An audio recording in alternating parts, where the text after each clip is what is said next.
Hi everyone, thanks for that, George. Pleasure, James. My head salesman from the show. He's done beautiful work in the last 6 weeks, hence why we could afford to invite you all here tonight and have a bit of sugar in your drink and your snacks. I thought probably the best thing to do, because there's a few faces that I haven't seen, so maybe you are here for the first time at the gallery, was to just give you some insight, a brief insight. So I'd love to go on about the show and where I came from and my perspective of wanting to make these works, which thankfully I did, because what landed up happening is I then managed to attract these amazing people to even sit anywhere near me, which I'm super excited about. And so I came from two perspectives. The first of which is that I wanted to redefine the human species in a new contemporary tribe based on all the things that could perceivably be what we negatively consume. Advertising, marketing, sugary items, junk food, commercials that make us feel ugly when we're actually really beautiful without needing their products, that kind of thing. And then the other perspective that I came from was that trying to remember, I'm getting a bit nervous under all these lights, and I've always wanted to have a headset like I'm in a boy band, so this is just a moment I want to absorb for a second. Just really feel this. How do you guys feel? I'm excited. Right. We're liking the show. So where was I? Basically, the idea was to completely engulf myself in such extreme levels of quantity and of sugar and junk food that I'd no longer be attracted to those food items anymore. And out of that came these amazing works, because then I went beyond myself, started decorating everyone else, including my dad over here. Thanks for that, you're in the audience. And basically from there, it didn't work. I still eat junk food, I'm still eating loads of sugar, and so that's why I've got these amazing people here to try and understand why.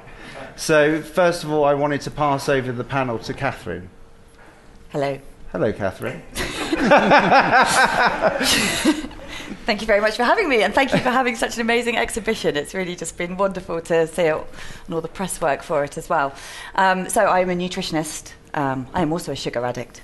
I mean, kind of who isn't? I bet everyone in some way is, whether you know it or not. And there is a reason for that. It's because we are all biologically programmed to love sugar. It's our sort of how we change from being hunter-gatherer civilization, really. We managed to find fruits that were safe, that were preserved, that were sweet, that were edible, that weren't going to poison us. And we managed to then keep foods for a long time in storage rather than necessarily having to throw them away. It is essential to us that we have sugar in some form, but not sugar as we know it today. I think it's been bastardized, it would be fair to say. What we think of sugar, sucrose, sugar, which is glucose, and fructose, the main white sugar, that's very little of the sugar we actually eat nowadays. So what has happened, we're living in a world with basically terrible food, junk food, as we'd say. Everyone knows that already, you've seen it happening, and the health effects of it are starting to have a really profound effect on our entire society. So obesity, we all know about 2/3 of the UK population are either overweight or obese. We are very proudly the highest obesity rate in Europe, other than Malta, I think. So well done us.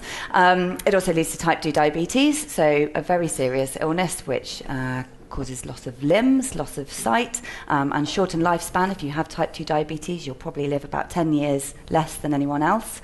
And also, oddly, tooth decay, something no one ever really mentions. But dental caries and tooth decay is the leading cause of pain and embarrassment and suffering in children, but also the leading cause of hospital admission in children, having to go into general anaesthetic to have teeth removed. It's a very expensive condition to treat. And again, something that goes under the radar. So from a public health point of view, we have a look at what's going on in society. What are the big issues that are causing all these health problems? And we try and drill down and find out individually what they are. Fat was certainly picked on as being one of them a long time ago, which led to lots of low-fat foods and various things that kind of has all gone a little bit wrong. But now increasing evidence goes to show that sugar is one of the main culprits, not just because of the calories, but direct harm that sugar causes the blood pressure, the load on your blood glucose. So we set up an action group called Action on Sugar, so you can probably guess where we're coming from on that. I don't think it needs too much explanation. But we are trying to take action on sugar. We've been watching for a long time people trying to do things about obesity, talking about exercise and education and cooking in schools. And what's happening? Obesity rates are going up. Everything else is going up. So we've said, right, okay, enough of this. Stop faffing around. Let's actually come up with something actionable and tangible that we can do. And that is tackling our fast food industry. So that's where we are now. I don't know if you want me to explain any more. That's probably enough. Well, what I think I forgot to say was, from my perspective, the question I kind of wanted to ask you guys was essentially, is it personal responsibility, i.e., should I be the one in control of all the munching I've been doing while slathering these beautiful people with various bits of junk food? Or is it, do we have, is it a corporate issue? Who Well, let are me ask you, ultimately in control of what we're eating? do you think you are responsible for it? Do you think you are in control of your... Well, I'm getting nervous sugar already. eating? I thought I could relax for 20 minutes while you were all chatting about No, yourself. it's fine. So in fact, actually, it's a very valid question. So I went into public health. Partly, I could have done nutrition straight one-on-one in a hospital. In fact, I did for a bit. But it turns out I was never very good at telling anyone to put down the cupcake and pick up an apple. It just didn't quite sit right with me. So I could look at it from a further back point of view. So I've been called so many things in my time. Food fascist, sugar police, purse-lipped Puritan, nanny state is the classic that you hear. Are we being nanny stated, being told what to eat and do? And actually, of course, there is an element of nanny state in it, in everything that we do. We have a government, for instance, they make decisions for us. But when it comes to public health, when there gets to be a certain point where people are no longer in control of what they're doing, for whatever reason, public health has to step in. And in the case for our food chain, the incredible amount of availability of fast food, the accessibility of it, the affordability of it, so cheap. You could go anywhere and have any kind of food you want at any time. And it's also very heavily marketed to make it feel very appealing. And I think we're really in the state, and I think you mentioned it actually, of being nutritionally deluded about what we're eating. So I just feel like the personal responsibility has been taken away from us. It is there. We all have a choice about what we eat, but so many other influencing factors, mostly, we're perhaps maybe uneducated and maybe quite fortunate, we can sit here and talk about all these wonderful choices that we have. But actually, that's not what is going on in most of the population. And of course, most of these illnesses do affect the socially deprived, who die 10 to 15 years younger than us. So there is an argument for saying, I think, that government needs to step in, and they have. Corporate responsibility is an interesting one, because I think that food companies, they're responsible to their shareholders. They've got to make money. They are not responsible to us. They're responsible for making sales.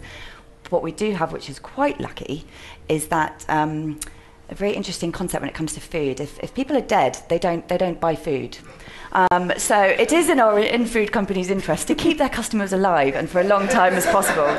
So actually companies are quite interested in making their food better, and I think a lot of them came up with food not knowing how bad it was for them. And even really interestingly, your Wotsits, which is great. I love that you haven't just included sugar. Actually, you've got everything. We included a lot of other brands in this show. Please do not sue the Gazelli Art House. Other brands are available. Other small orange dested brands are available.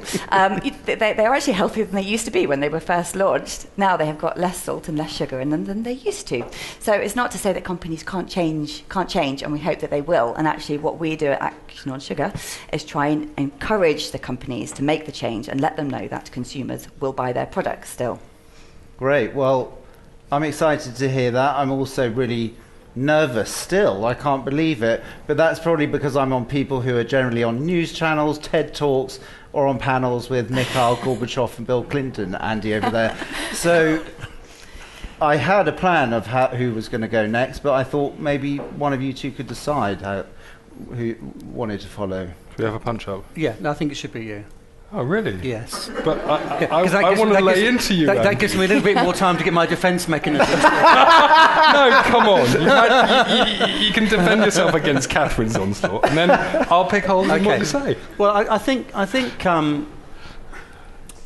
as far as I'm aware, there has never been a governmental system that has stepped in to stop people choosing to overconsume or abuse their bodies in such a way that it might end in their own demise. Even totalitarian states don't seem to have done that. I may be wrong.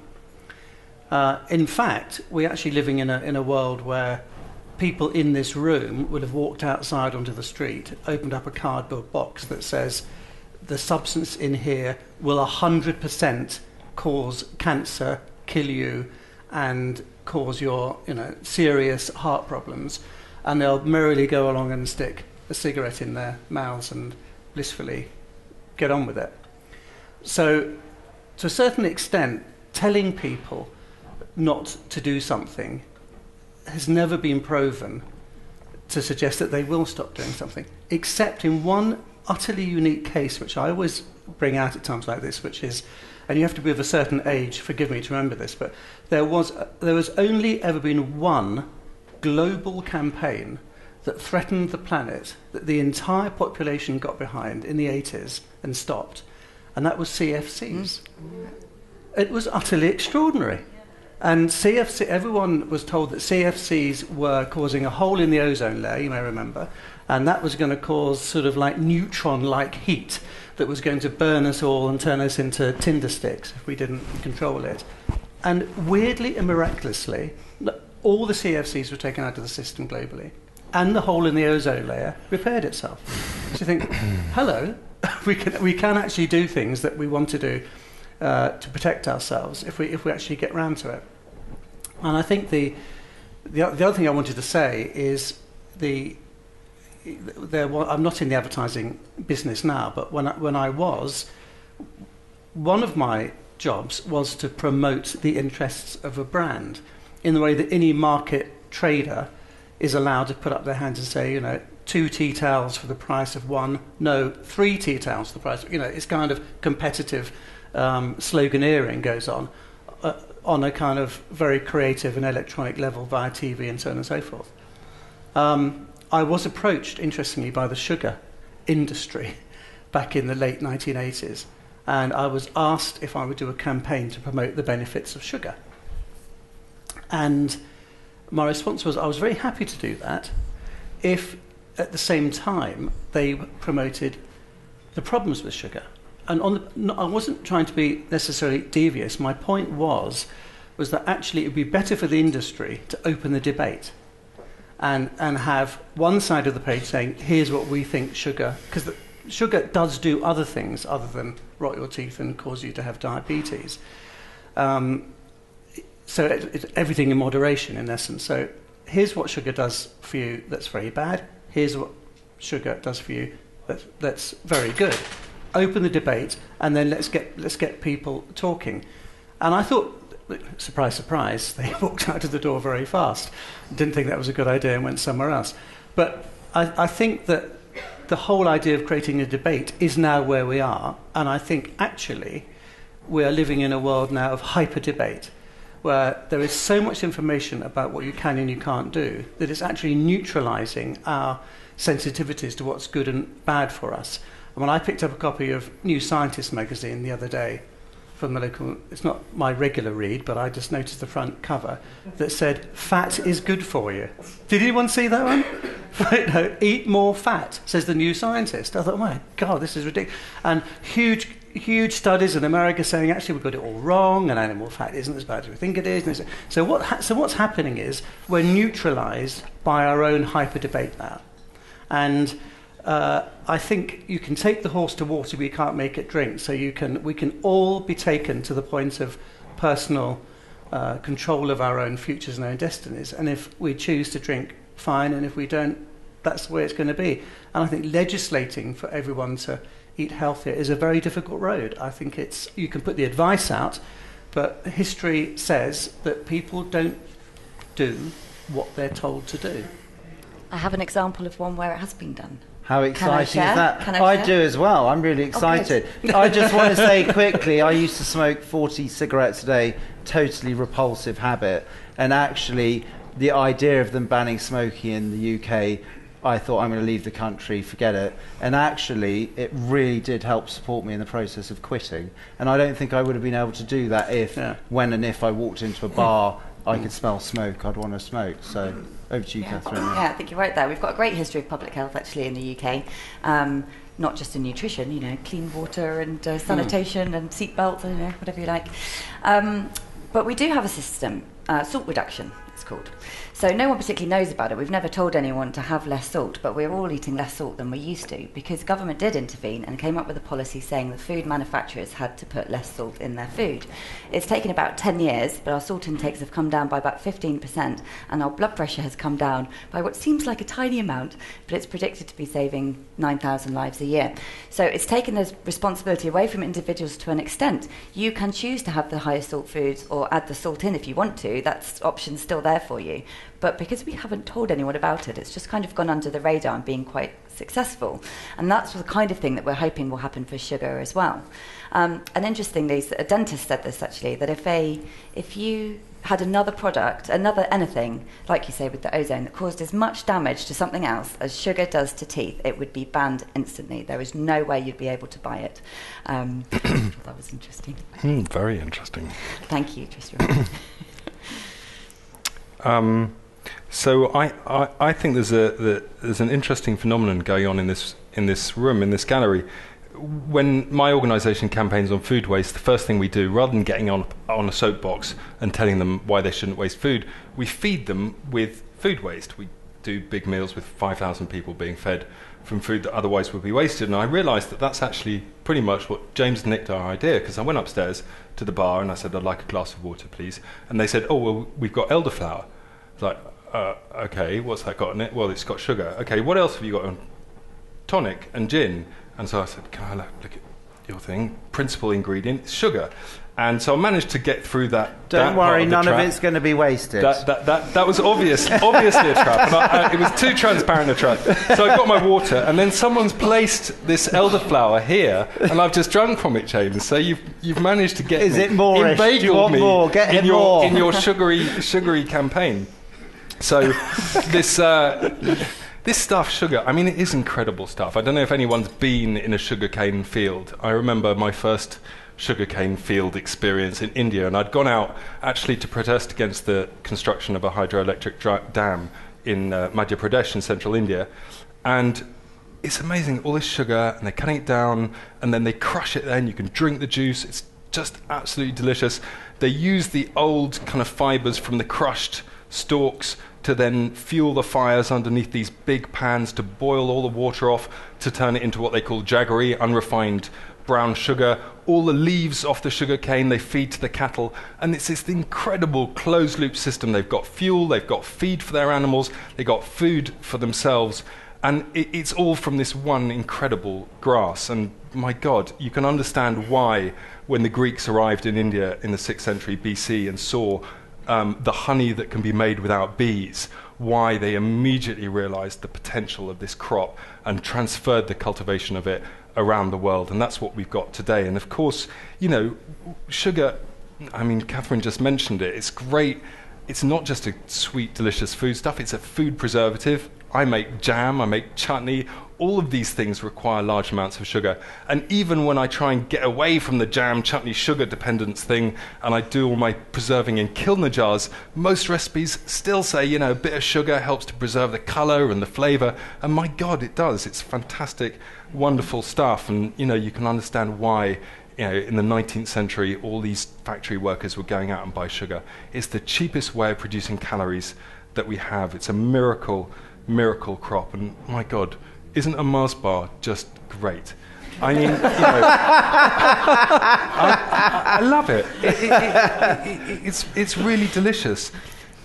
The problem, to my mind, obviously the human health impacts, there's always going to be that conundrum, well, you don't have to eat it if you don't want to, it's personal choice, and we want people to have personal choice. But what about weighing a Mars bar against a tropical rainforest or a mangrove swamp? That, to my mind, is where the decision-making process about what you consume and the impact it's going to have on you can be extended outwards. What impact are you going to have on the planet? Essentially, sugar cultivation is a quintessential tragedy of the commons, the tragedy of commons of consumerism. It's the archetypal product that we don't need. We can all survive without sugar in this hyper-calorific world. we can all do without it, and it would probably do a lot of good to our health, whether it's our teeth, our obesity, our blood pressure, our, all of these different health impacts. It's bad for you, pretty much. If you live in the Western world and you've got enough calories, sugar is bad for you. It's bad for you, and it's bad for the environment. 29 million hectares of land are currently under sugar cultivation in the world. That's all the arable land in the United Kingdom multiplied by 5. So that's a lot of land, and all of that land was something else before it was sugar cane fields. And sugar cane, I'm talking about principally because it's the source of 80% of sugar in the world. The other 20%, most of it is sugar beet grown in Europe and America. So what could we imagine on that land if we weren't producing sugar and eating this unnecessary quantity of sugar? Biodiversity loss, the loss of species, it's a global event, and we are driving it. Now, you can kind of reconcile yourself with the idea of exterminating the majority of the world's species by the end of the century, which is what patterns are suggesting we are going to do, if it was absolutely necessary for human survival. But it ain't. And a lot of the products that we're eating, and sugar in particular, it is totally unnecessary. And I think that tragedy of the commons, to pick up on Andy's point, is central. There are examples of when governments have stepped in precisely to reverse what is a tragedy of the commons, precisely to say, look, if we all just go free for all and carry on mining this resource and letting everyone do what they want, it will be to your own demise, whether it's through climate change or interruption of hydrological cycles. All of these things that we're doing, principally through food production, the interruption of life's system on Earth, are being driven by food production. And you only need to look at when the danger of that was critical during the First and Second World War in Europe.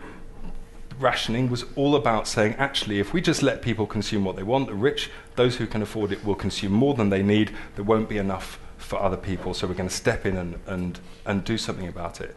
Incidentally, the CFC, through the Montreal Protocol, the banning of CFCs, was precisely viable because there was an immediately available, equally cheap alternative on the market.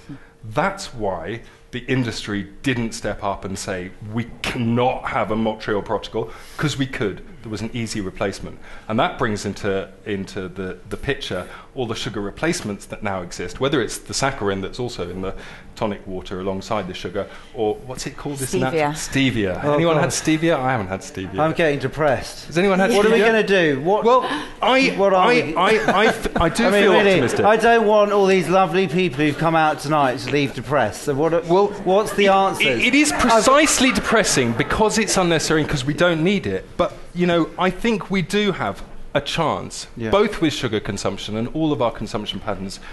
The example I like, other than CFCs, is the island of Tikopia. Now, the island of Tikopia, it's a Pacific island. They had a bit of a problem in the 17th century. They realized there was not enough land to sustain the number of people on the existing diet. The problem in this situation was pork. Now, they loved to eat pork. They had massive feasts of pork. That was the thing that you did. If you had a wedding or a birth or anything like that, you roasted a pig. And they'd brought pigs, the Melanesians had brought pigs with them to the island of Tikopia. And it was the status symbol of their society. But pigs eat the same food as humans. So the land base was the same. Sorry to interrupt. Just picking up on that concept of status symbol. I mean, I'm in a Mayfair gallery here. I'm selling artwork. I've created myself another commodity. Should I feel bad about this, Andy? Just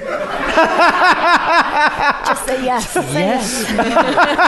The Tikopians decided to kill every pig on the island. If that means we've got to kill every artist on the island, James. Luckily, I'm in the minority of artists who get to be in a gallery. You're following in a very long, established and highly effective tradition of artists that poke at the system in an interesting way. And most art has had patrons. I mean, the Tate Gallery, hello.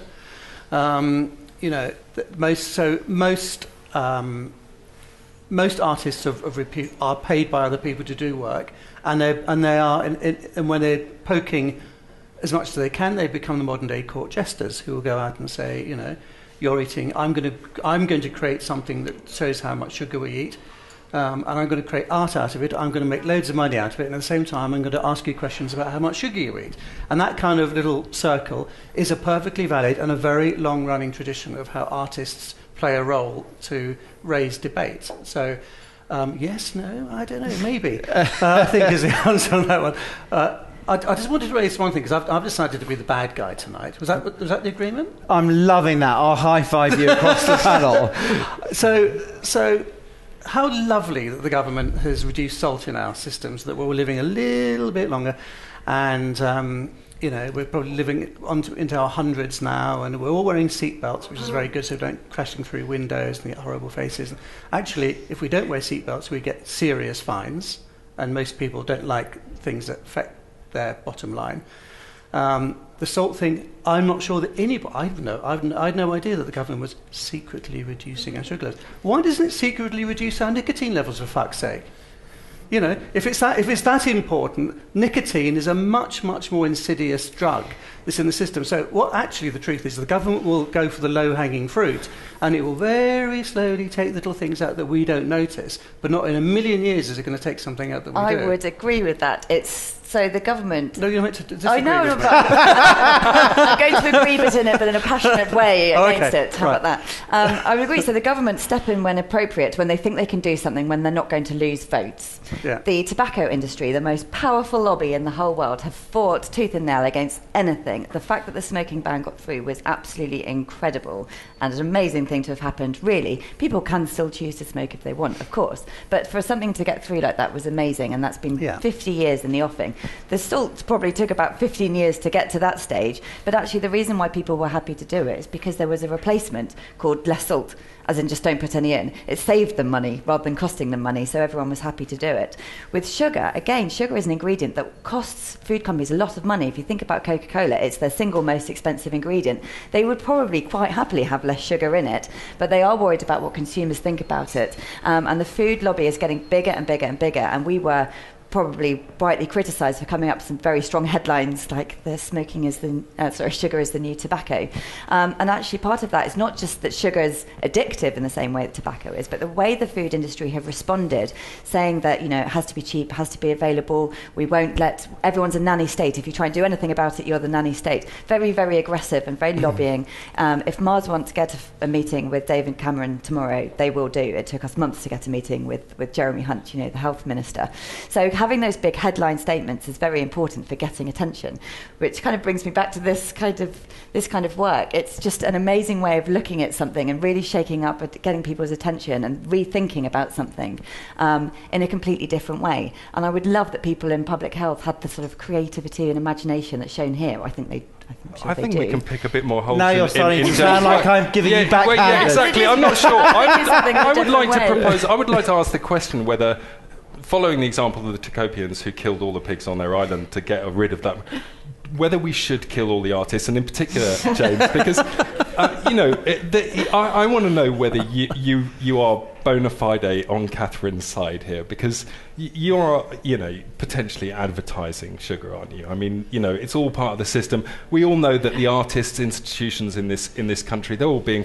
Tate is like the sugar brand of the world. Tate don't sell sugar anymore. They don't, but look at who they are being sponsored by. BP, BMW, all the new sugar, the oil of this world. What is the difference between an artist, frankly, and an advertiser in this day and age where essentially the artist institutions of this country their primary economic function is to burnish the brand of the most soul-destroying, planet-destroying, health-destroying companies of this world? Is it your fault, James, or should we start with you as an icon? I think you should have been the bad guy. I was getting so nervous about where this was going. I was kind of...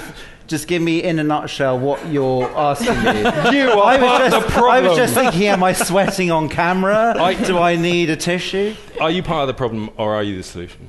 That's a great question. As an artist, I wouldn't say that I am necessarily directly part of the solution. What I feel like, for me, as in my job description, is to actually, perhaps dip in occasionally to ask ask questions that actually I'm free and able to do as an artist. So I am, supported by an amazing gallery in this context.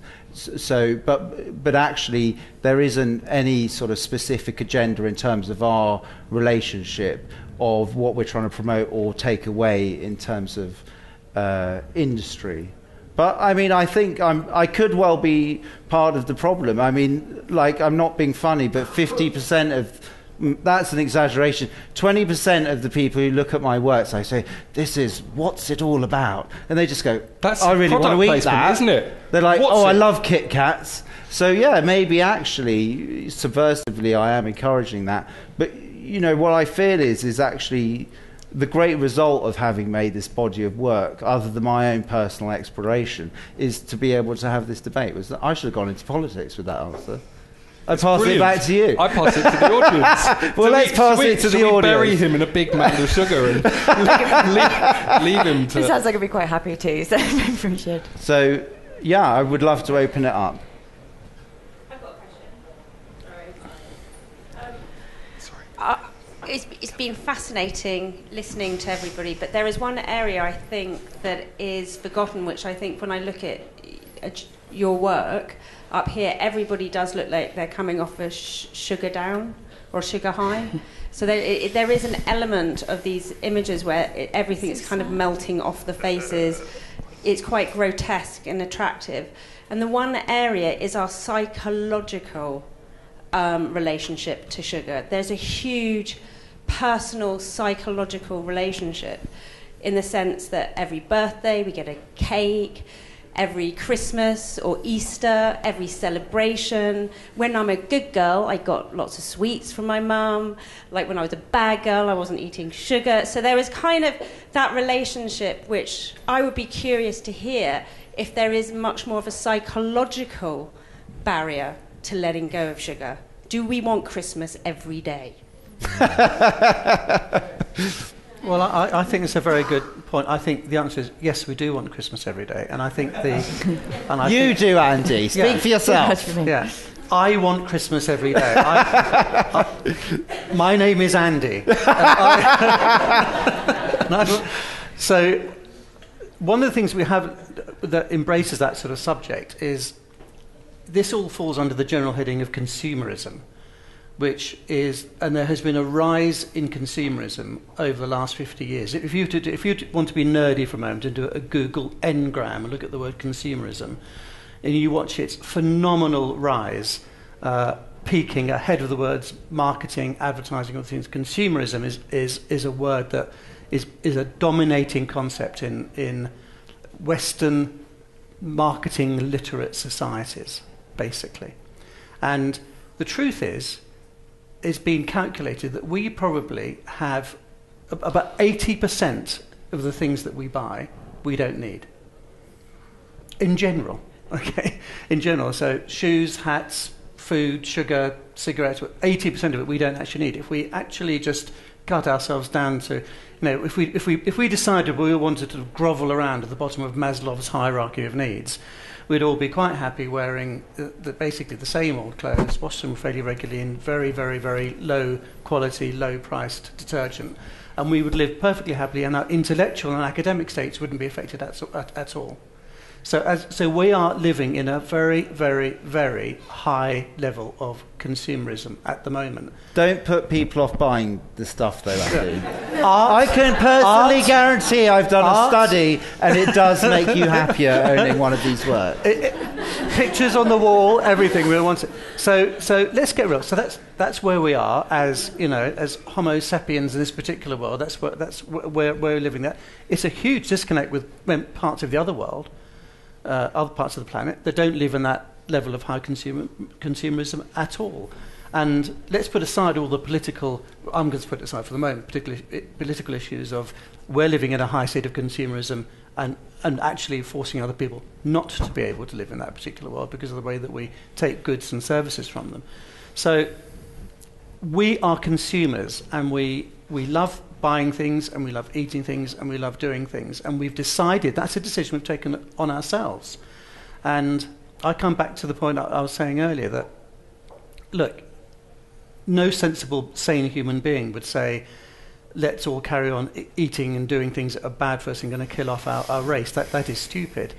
But we do celebrate with the things that are often very bad for us. And you're right about the Christmas cakes and the birthday cakes and the children's sweets and treats and so on and so forth.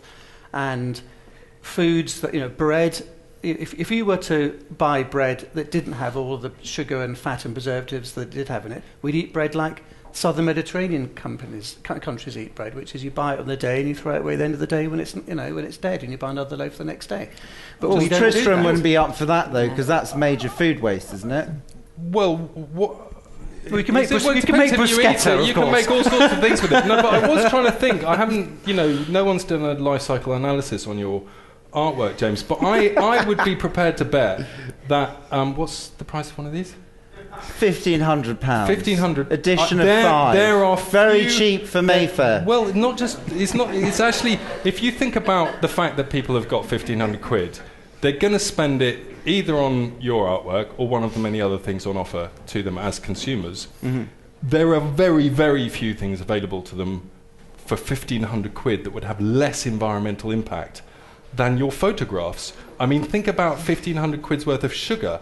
Think of the acreage that you're going to have to cultivate to produce that amount of sugar. That's you're providing essentially a carbon sequestration service by avoiding people spending money on something vastly worse for the planet than your photographs. Sales team, take this in. I am looking for a job in sales. You will have noticed. I know the consumer world inside out. But Andy says, there's no emotional reason for, we have our personal choice. But I actually think there's a big emotional reasons why we buy things that are away from personal choice. I mean, if you thought about why you'd really buy a can of Coca-Cola, other colas are available. There's no real reason why you would choose that over any other can of cola variety. Like there actually is no reason why you would choose it. We only do, and everyone does, and all the third world countries who can't afford it desperately want to have those big brands. The only reasons are emotional reasons created by branding and advertising and marketing, and also artists. They created the brand. It was you after all. So I don't see any hands up. Is anyone want? Oh, there we go. Hi, I was just curious about the use and choice and representation of bodies in your images, because I think something that I struggle with is that, these are bodies that haven't over-consumed, and there's a question there, and I suppose that's where there's a tension between the fetishisation of this sort of appealingness of it. But, I think, if these were fat, like bodies that had consumed too much, I was curious about our relationship to it, and maybe some of the choices or something you wanted to say. Yeah, I think that's a great question. Obviously there's a limited space for only a certain number of works here, and for me, I think basically I wanted to I was very much focusing within the context of the advertising world, so I just wanted to mirror that. So there was a simpler relationship in terms of the dialogue around that. Basically, I don't know if that answers it or not. Anyone else? Yeah. I've got a fairly loud voice anyway. Try with this. The nutritionist lady, I just wanted to ask you, did you say you did... Catherine! Nutritionist lady! Did you say you done campaigns to stop overeating? Well, we tend to work behind the scenes. Oh, sorry, you were talking about before I did this now. Yes. I was going to ask you, looking at this work here, I also work in advertising and have written lots of ads for Mars, but just about everything you spoke about, in fact, all those other brands as well as many other things. But I was just wondering, could you imagine, given what I think these visuals do for me, is that they make you sit and see the ugly side of sugar. It has a sort of slipping away, the eyes are running. They're sort of garishly African mask thing that you have to sort of look at. There's something about that in all communication, whether it's art or whether it's advertising. The first thing you have to do before you do anything else is stop people. And I wonder, could you imagine yourself using these as a campaign to actually stop people, to make people think about how much they're consuming? I mean, you look at them, they certainly stop you, and I just wondered what your thoughts They were. do, and the problem that we generally find in anything to do with nutrition is that you can't preempt how people are going to react to things. So anything to do with behavioural change never seems to work, and people tend to do the exact opposite of what you want. So it may work on an individual level, but James, who'd been covered in it himself and not liking it, it's not put you off. No. It's not put you off. And I think actually there's something in it about this kind of fetishization that we absolutely love, actually. Look at the Nigella Lawsons and... Yeah, a little bit, all this, really over-the-top, sickly sweet, and you think, oh, that's horrible, I really don't want that. But actually, maybe we'll just have this one thing. I do think it's so deeply ingrained within us to want this kind of food for whatever reason that's happened. I think I'd love to see people's reactions to it, but in terms of getting people to do something about it by seeing it, I would be surprised. But what it does do, I think, is, as you say, asks us questions, gets a debate, and makes us look at it in a different way, and that can only be important, I think. Yeah, you no doubt know about this example of exactly what you're talking about better than I do, but in the States there was a public health campaign about calorie consumption, and it was, well, okay, you're going to go to McDonald's or wherever, and you put the number of calories in each meal, the idea being to get across to people that they are eating for lunch 3 times as many calories as they need for the whole day, and therefore hopefully they would choose not to do it. And actually there were sections of the population who were going, yeah, that's the most calories I can get per dollar. Really good value. I'm gonna go for that one. Right. Which is actually students. what sugar is all about. It's the cheapest. Famously what students do. I did have a great conversation with you though, Katherine, when we were talking about this green light, red, amber, green system. I don't know if anyone's seen that on any of the packaging. I've got to say, when I saw that come out, I just thought, oh, really? I mean, seriously. But actually, you were saying, which I thought was really quite interesting. Yeah, well, I have really mixed views on the labelling. I think we're all entitled to know what's in our food if we're going to buy it. Until fairly recently, it's easier to find out what your socks were made of than what your food was made of. It was impossible going through the back looking at this nutritional information. Now it is available and we have the choice open to us, which is great. So the traffic light labelling is very simple. It's been lobbied against for years and years and years, and finally Department of Health have promoted it. It's not going to happen in Europe. The Italians don't like it. They're saying it could be a barrier to trade. But we're really supportive of it because we say people should have a choice. We have a secret reason for liking traffic light labelling, which is that food companies do not like to see their brands being shown in a bad light. If you have a red traffic light label on your product, everybody knows that means bad, really. So companies are encouraged to reformulate their food with less salt, fat, sugar in it so it doesn't get a red traffic label. Now, one person me shopping in a supermarket, being bothered to read the labels will make a little bit of difference, but everybody not bothering reading the labels and having a healthier product makes a big difference to a lot of people. So I do think labelling's, I don't know if I explained it well there, but I do think labelling's important, but actually just because it makes food companies think about how they want their foods to be perceived. We've got, I would say, 2, maybe maximum 3 questions, if anyone's inspired. Thanks. It seems to me that your work's quite highly sexually charged. Oh, not this again. I was just wondering if there's a connection between sugar worship and sexual identity and role-playing in your work. We'll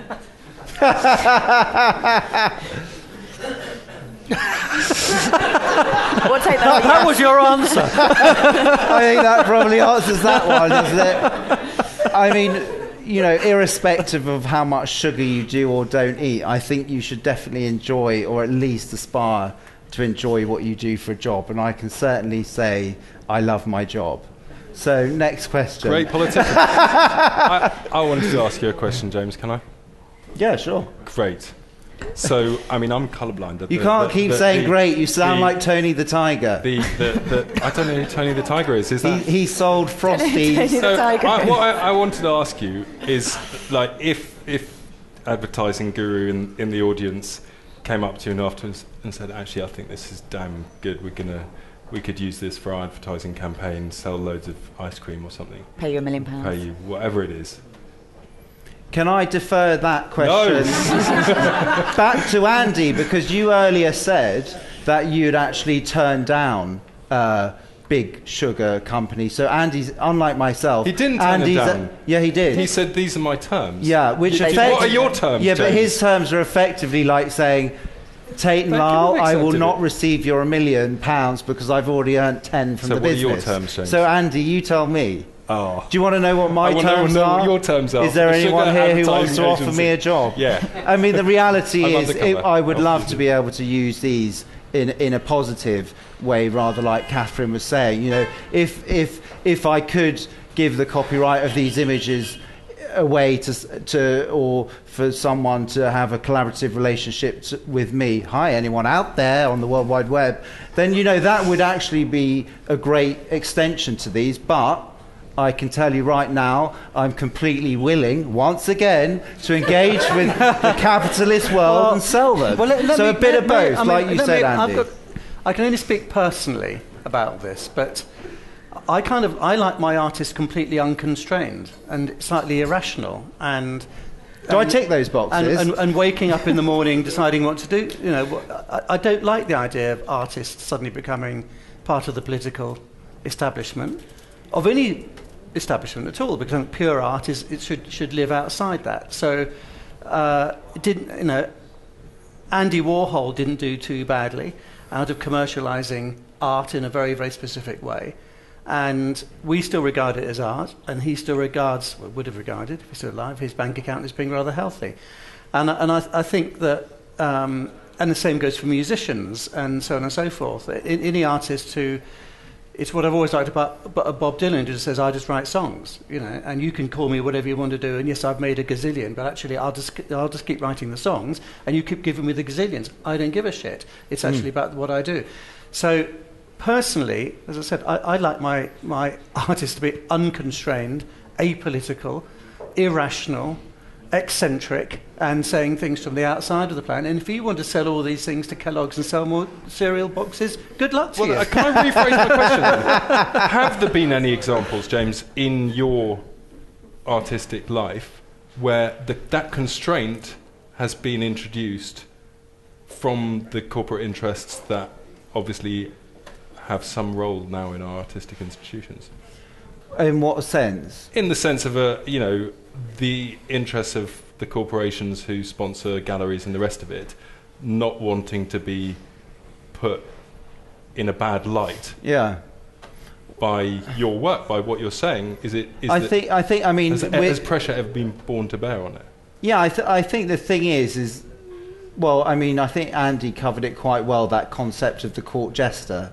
And, you know, in reality is how far can you take that argument? And I think that's the interplay. But I mean, the reality is giving a far better example than myself is if you're John Lennon, you get shot if you make too much noise. So he would be an excellent example of a court jester. Let's go for one more question.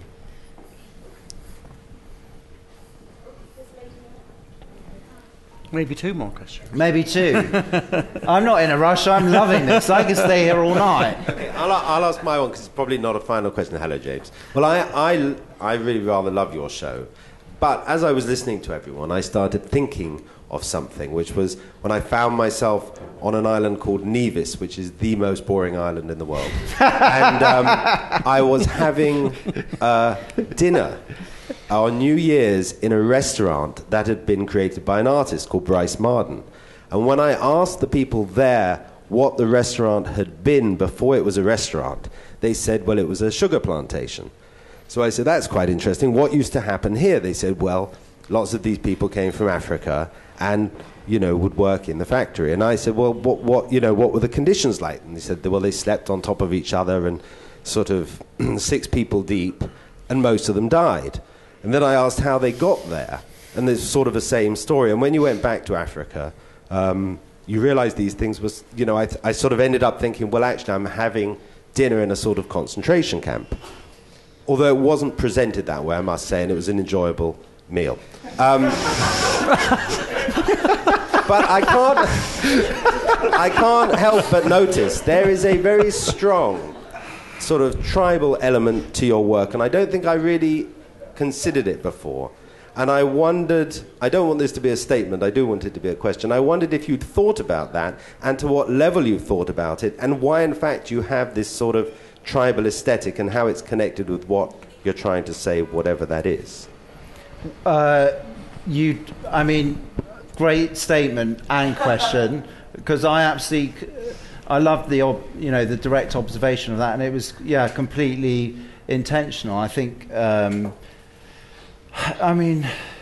it's indisputable, the relationship between the origins of sugar plantations and the slavery trade and the growth, and also the growth of community around those areas. And so that was a starting point for me as an aesthetic, was that tribal imagery, and certainly in the room next door the kind of African carvings, which were, I loved the idea of presenting these sort of sugar sculptures as African carvings, because as a point of worship, and really now those kind of carvings is sort of like my perception of them is like a tourist kind of trade item, but I'm losing track here. Let me regain focus. In a nutshell, yes. Rewind, cut those 2 minutes out.